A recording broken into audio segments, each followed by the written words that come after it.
क्या आप जानते हैं हमारे देश में एक ऐसा भी हत्याकांड हुआ था जिसके बाद पूरे शहर में चक्का जाम कर दिया गया था। सारी दुकानें, स्कूल, कॉलेजेस, इंस्टीट्यूट सब कुछ बंद कर दिया गया था। लोग सड़कों पे उतर गए थे ताकि कातिल को पकड़ा जा सके। आज की कहानी एक ऐसे ट्यूशन टीचर की है जिसे पकड़ने के लिए लोगों ने और पुलिस ने मिलकर 4,31,000 रुपए का इनाम रखा था। नमस्कार दोस्तों, मैं हूं आपका अपना एडवोकेट कुलदीप और आप देख रहे हो अपना favourite channel team royal rifle.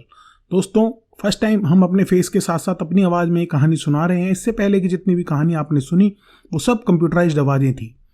कहानी के साथ साथ आपको उम्मीद करता हूं कि मेरी आवाज भी अच्छी लगेगी। तो दोस्तों, इस वीडियो को लाइक करके शेयर जरूर करें। साथ ही अगली वीडियो आप किसके ऊपर देखना चाहते हो कमेंट कर हमें जरूर बताएं।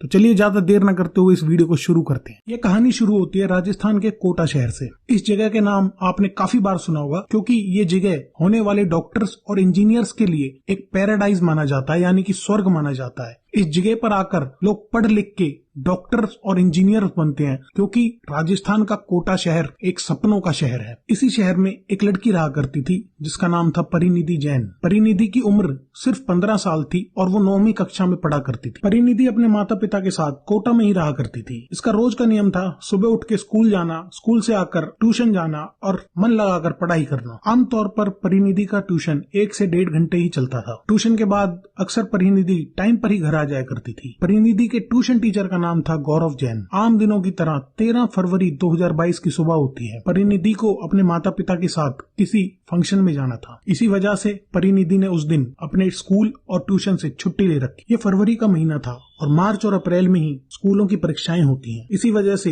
परिनिधि के ट्यूशन टीचर गौरव जैन ने परिनिधि के पिताजी को फोन किया और कहा कि अभी परिनिधि के बहुत सारे टॉपिक्स बचे हुए हैं जिनकी तैयारी करना बहुत ही जरूरी है। और गौरव जैन परिनिधि के पिता से रिक्वेस्ट करता है कि परिनिधि को आज ट्यूशन भेजा जाए। इसके जवाब में परिनिधि के पिता कहते हैं कि आज वो नहीं आ सकती क्योंकि उन सबको तो आज एक शादी के प्रोग्राम में जाना था। इस पर गौरव जैन बोलता है कि आप चिंता ना करिए, मैं 3-4 टॉपिक पढ़ा के परिनिधि को वापस घर भेज दूंगा। आप दोनों परिनिधि को छोड़कर शादी में चले जाइए। काफी रिक्वेस्ट करने के बाद परिनिधि के पिता गौरव जैन की बातों में आ जाते हैं और परिनिधि को ट्यूशन भेजने के लिए तैयार हो जाते हैं। माता पिता अपनी बेटी को अकेले छोड़कर शादी में नहीं जाना चाहते थे और इसीलिए वो भी अपने घर पर ही रुकने का फैसला करते। परिनिधि के माता पिता घर पर बैठकर ही अपनी बेटी के वापस आने का इंतजार करने लगते हैं। धीरे धीरे 2 घंटे बीत जाते हैं लेकिन परिनिधि अब तक भी घर नहीं लौटी थी। इस पर दोनों माता पिता को बहुत ही चिंता हो जाती है। फिर भी परिनिधि के पिता थोड़ी देर रुकने का फैसला करते हैं, लेकिन जब 3-4 घंटे बीत जाते हैं और परिनिधि वापस नहीं आती तो पिता को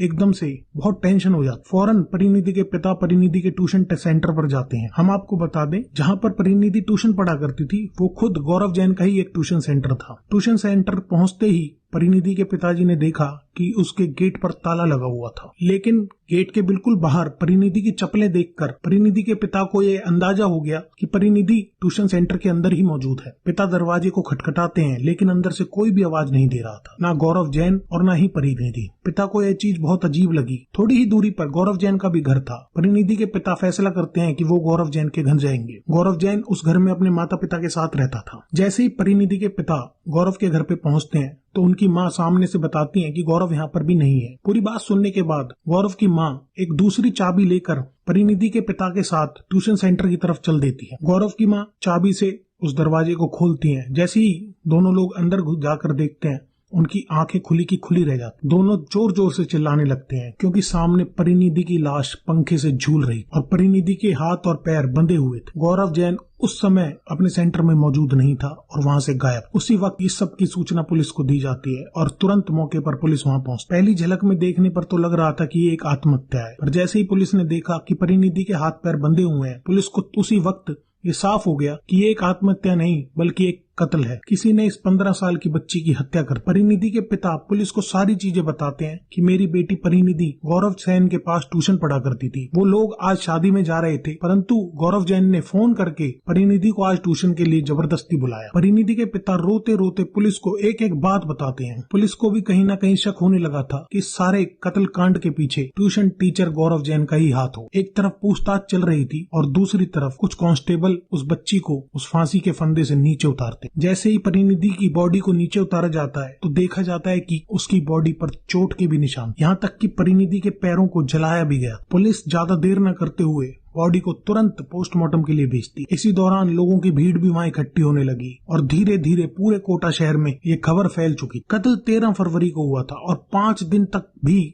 गौरव जैन की कोई खबर नहीं हुई तो पूरा कोटा शहर सड़कों पर उतर आया। कोटा शहर पूरी तरह से बंद हो चुका था। सारी दुकानें, इंस्टीट्यूट, स्कूल सब कुछ बंद कर दिया गया था। सबकी एक ही मांग थी कि गौरव जैन को जल्द से जल्द गिरफ्तार किया जाए और उस 15 साल की बच्ची और उसके परिवार को इंसाफ मिले। पुलिस इन सब चीजों को देखते हुए गौरव जैन के ऊपर 10,000 रूपये का इनाम रखा। इतना ही नहीं, कोटा की अलग अलग इंस्टीट्यूट भी सामने आई और उन्होंने गौरव जैन को पकड़वाने के लिए उसके ऊपर इनाम रखना शुरू कर दिया। धीरे धीरे ये रकम बढ़ते हुए 4,31,000 रूपये तक पहुंच गई थी। मामला बहुत ही ज्यादा गर्म हो चुका था। लोगों के आक्रोश को देखते हुए पुलिस ने 30 अलग अलग टीमें बनाई जिसमें तकरीबन 300 पुलिस वाले मौजूद थे। राजस्थान पुलिस गौरव जैन के रिश्तेदार, माता पिता एवं सभी पर दबिश डालती है और सबके पते लेती है, सब पर नजर रखना शुरू कर देती है। गौरव की एक बहन भी थी जो कि गुरुग्राम में रहती थी। पुलिस को पूरा शक था कि कहीं ना कहीं गौरव एक ना एक बार अपनी बहन के पास जरूर आएगा, इसलिए पुलिस की एक टीम पूरी तैयारी के साथ गुरुग्राम में मौजूद रहती है। गौरव के सभी दोस्तों को भी ट्रैक पर रखा गया। उनके भी हर फोन को सर्विलांस पे रखते हुए पुलिस जांच कर रही थी। पुलिस के सामने एक और समस्या खड़ी हो गई कि जिस शख्स को ये लोग चारों तरफ ढूंढ रहे थे, कहीं उसने आत्महत्या तो नहीं कर ली, क्योंकि गौरव के दोस्तों ने पुलिस को बताया था कि वो 15 साल की परिनिधि से बहुत प्यार किया करता था। लेकिन परिनिधि अपने ट्यूशन टीचर से ऐसा कोई भी रिश्ता नहीं रखना चाहती थी। वो सिर्फ उन्हें एक ट्यूशन टीचर की नजर से ही देखा करती थी। इसी वजह से गौरव ने परिनिधि की हत्या कर दी होगी। ये सब बयान गौरव के दोस्तों ने पुलिस को दिए थे। इसी के चलते राजस्थान पुलिस आसपास के नदियों, नालों और तालाबों में गोताखोरों को भेजती है और जांच शुरू करवा देती है। जब पुलिस गौरव जैन के फोन को सर्विलांस पे डालती है तो उनको उसके फोन की लोकेशन एक तालाब पे ही मिलती है। ये इस चीज को और बल दे देता है कि कहीं ना कहीं हो सकता है कि गौरव जैन ने आत्महत्या कर ली हो। पर पुलिस का ये शक जब खत्म हो जाता है जब ना तो पुलिस को गौरव जैन की बॉडी मिलती है और ना ही पहले मिली हुई लावारिस लाशों से उसकी कोई शिनाख्त होती है। तो ये कहीं ना कहीं पुलिस के लिए एक ठोस सबूत होता है कि गौरव जैन अभी जिंदा था। पुलिस को कहीं ना कहीं इस बात का भी शक था कि हो सकता है गौरव जैन ने पुलिस को चकमा देने के लिए अपना फोन तालाब में फेंक दिया हो। पुलिस अब गौरव को जिंदा मानकर उसकी तलाश शुरू कर देती है। उधर गौरव जैन के रिश्तेदारों के घर पर भी पुलिस नजरें जमाए बैठी हुई थी। धीरे धीरे इस कत्ल को 7 दिन बीत जाते हैं और 7वें दिन राजस्थान पुलिस को बहुत बड़ी कामयाबी मिलती है। गौरव जैन गुड़गांव में रहने वाली अपनी बहन के पास जाता है, लेकिन राजस्थान पुलिस वहां पहले से ही मौजूद थी। तो राजस्थान पुलिस गौरव जैन को वहां से गिरफ्तार कर लेती है। गिरफ्तार करने के बाद पुलिस उसे कोटा लेकर आती है और उससे कड़ी पूछताछ शुरू की जाती है और उसके बाद गौरव अपनी पूरी कहानी पुलिस वालों को सुनाता है। कहानी सुनने के बाद वहां पर खड़े सारे पुलिस वालों के होश उड़ जाते हैं। गौरव परिनिधि को काफी दिनों से ट्यूशन पढ़ा रहा था और उस 15 साल की लड़की से गौरव को प्यार हो गया था। इसने कई बार परिनिधि से डायरेक्टली और इनडायरेक्टली ये पूछा कि क्या वो भी गौरव से प्यार करती है। कई बार तो प्रपोज भी किया, लेकिन लड़की ने इसके प्यार को अनसुना कर दिया। धीरे धीरे फरवरी का महीना आता है और फरवरी में कपल्स के लिए एक स्पेशल वीक होता है जिसको आप और हम सब वैलेंटाइन वीक के नाम से जानते हैं। इस वीक ही गौरव ने सोचा था कि 14 फरवरी यानी कि वैलेंटाइन डे से पहले गौरव परिनिधि को प्रपोज जरूर करेगा। अगर इस बार भी परिनिधि ने उसके प्रपोजल को एक्सेप्ट नहीं किया तो वो परिनिधि की हत्या कर देगा। गौरव जैन के मुताबिक अगर परिनिधि उसकी नहीं हो सकती थी तो वो किसी की भी नहीं हो सकती। फरवरी के शुरुआती दिनों में ही गौरव जैन को पता लग जाता है कि 13 फरवरी वाले दिन परिनिधि को उसके माँ बाप के साथ एक शादी समारोह में जाना है। इसके दिमाग में चलने लगा कि 13 फरवरी ही वो दिन होगा जिस दिन वो प्रपोज करेगा। गौरव के मुताबिक ये एक ऐसा दिन था जिस दिन अगर परिनिधि ने उसके प्रपोजल को एक्सेप्ट नहीं किया तो वो उसका कत्ल कर देगा, क्योंकि परिनिधि के माँ बाप तो घर पर मौजूद रहेंगे नहीं और उस 15 साल की बच्ची को ढूंढने के लिए कौन ही आएगा। अब इसकी प्लानिंग शुरू होती है। इसने प्रपोज करने के तरीके को तो तय कर लिया था, लेकिन क्या हो अगर वो इसके प्रपोजल को रिजेक्ट कर दे। गौरव जैन ने इस चीज के लिए भी प्लानिंग शुरू कर दी और बहुत प्लानिंग करता है। आखिर ये हत्या को कैसे अंजाम देगा और हत्या के बाद पुलिस से कैसे बचेगा, हर चीज की इसको प्लानिंग करनी थी। इसीलिए 8 फरवरी से इसने प्लानिंग शुरू कर दी। ये अलग अलग फिल्मों को और क्राइम शोज को देखने लगा और साथ साथ इंटरनेट पर भी रिसर्च करने लगा। ढूंढते ढूंढते इसे शाहरुख खान की एक मूवी दिखाई देती है। ये पूरी फिल्म को देखता है। इस मूवी के एक सीन में एक्टर ने एक्ट्रेस का गला घोंटकर उसकी हत्या कर दी थी। और दूसरे सीन में इसी एक्टर ने एक एक्ट्रेस को फांसी के फंदे से लटका कर मार दिया था। गौरव जैन इन्हीं दोनों सीन्स को घंटों घंटों तक बैठकर देखता है। पूरी डिटेल में ये फिल्म के उसी सीन को बार बार देखता है। अब इसने डिसाइड कर लिया था कि ये कत्ल को कैसे अंजाम देगा। इसका मेन चैलेंज था कि कत्ल के बाद पुलिस से कैसे बचा जाए। गौरव इसके बारे में भी रिसर्च करनी शुरू कर देता है और यह यूट्यूब पर बहुत सारी वीडियोस देखता है।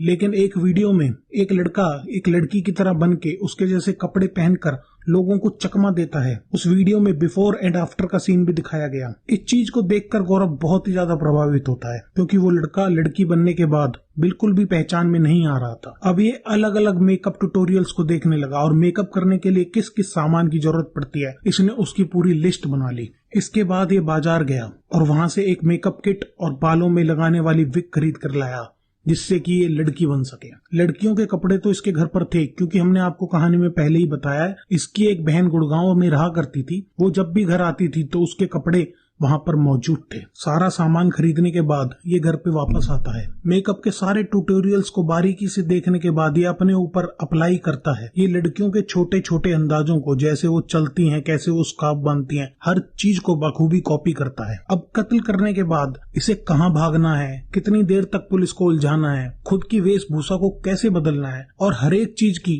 ये एक अच्छे तरीके से प्लानिंग करता है। अपनी तैयारियों का जायजा लेने के लिए एक बार ये लड़कियों की ड्रेस पहनकर लड़की बनकर बाजार में जाता है और घंटों तक उस बाजार में घूमता है। यहाँ तक कि सामने से आने वाली लेडीज कांस्टेबल भी इसको नहीं पहचान पाती। इस चीज से इसे बहुत कॉन्फिडेंस आता है। गौरव जैन का प्लान पूरी तरह से रेडी हो चुका था। यह एक ट्रैवल एजेंसी के पास जाता है और उस पे ट्रैवलिंग के लिए अपने घर से हरिद्वार की एक टिकट बुक करवाता है। फिर एक बस स्टेशन पर भी जाता है और वहां से भी हरिद्वार की एक टिकट बुक करवाता है। इसने अपना लड़की वाला नाम रखा था मीनाक्षी। अब दिन आता है 13 फरवरी 2022। जब परिनिधि 13 तारीख को ट्यूशन सेंटर पहुंचती है तो गौरव उसके साथ जबरदस्ती करने की कोशिश करता है और बार बार उसे प्रपोज करता है।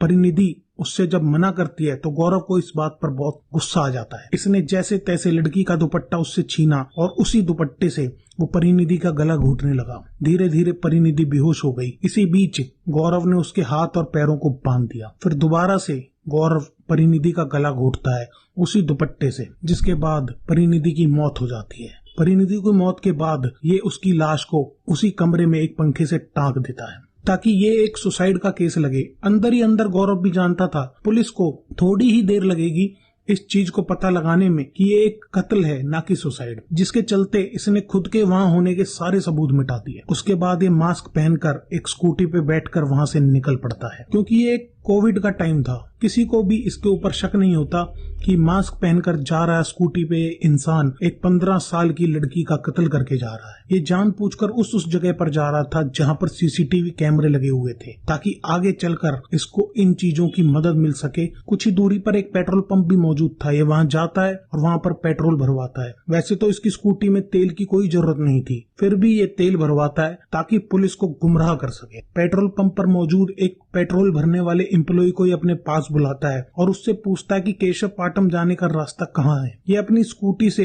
उसी रास्ते की तरफ निकल पड़ता है और बीच में ही एक सुनसान इलाके में अपनी स्कूटी को रोक देता है। पास में ही एक नदी भी थी।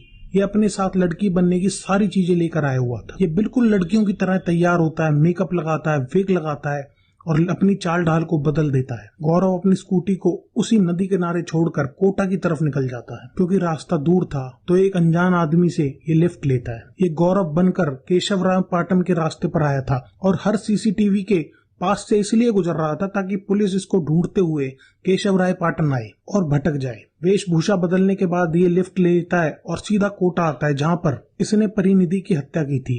आमतौर पर कातिल कत्ल करने के बाद उस स्पॉट से दूर भागते हैं, लेकिन गौरव बहुत ही शातिर इंसान था और वापस ये कोटा आता है, क्योंकि कहीं ना कहीं गौरव भी जानता था जिस तरीके से सीसीटीवी फुटेजेस में कैद हुआ था, पुलिस इसको कोटा में तो नहीं ढूंढने वाली थी। इसी का फायदा उठाते हुए ये वापस बस स्टैंड आता है और जो इसने पहले हरिद्वार की टिकट ली थी ये उसी बस में बैठ जाता है। हरिद्वार के बाद ये यूपी की भी कुछ जगहों पर जाता है और बिहार में भी कई बार इसको अलग अलग जगह पर देखा गया। गौरव लगातार बस से ही ट्रेवल कर रहा था। गौरव बार बार अपनी लोकेशंस बदल रहा था ताकि पुलिस इसको ट्रैक न कर पाए। आखिरकार एक जगह से दूसरी जगह ट्रेवल करते करते इसके पैसे भी खत्म हो चुके। करीब 7 दिनों तक इधर उधर भटकने के बाद जब इसको पैसों की जरूरत पड़ी तो इसको अपनी बहन याद आई। गुड़गांव में रहने वाली अपनी बहन के पास ये पैसे लेने जाता है और इसको कहीं ना कहीं लग रहा था कि 7 दिन बीत चुके हैं, पुलिस पहले ही इसकी बहन से पूछताछ कर चुकी होगी, जिस वजह से ये उस दिन यानी कि 7 दिन बाद गुड़गांव से पकड़ा जाता है। फिलहाल गौरव जैन के ऊपर परिनिधि जैन की हत्या का मुकदमा चल रहा है। दोस्तों, आपको क्या लगता है गौरव जैन ने जो किया उसकी सजा क्या होनी चाहिए? ऐसी और वीडियोस देखने के लिए आप हमारे चैनल टीम रॉयल राइफल को फॉलो कर सकते हैं और साथ ही नेक्स्ट वीडियो आप किसके ऊपर देखना चाहते हो ये भी आप कमेंट कर हमें बता सकते हैं। आशा करते हैं आपको वीडियो अच्छी लगी होगी। इस वीडियो को लाइक करते हुए शेयर अवश्य करें। जय हिंद।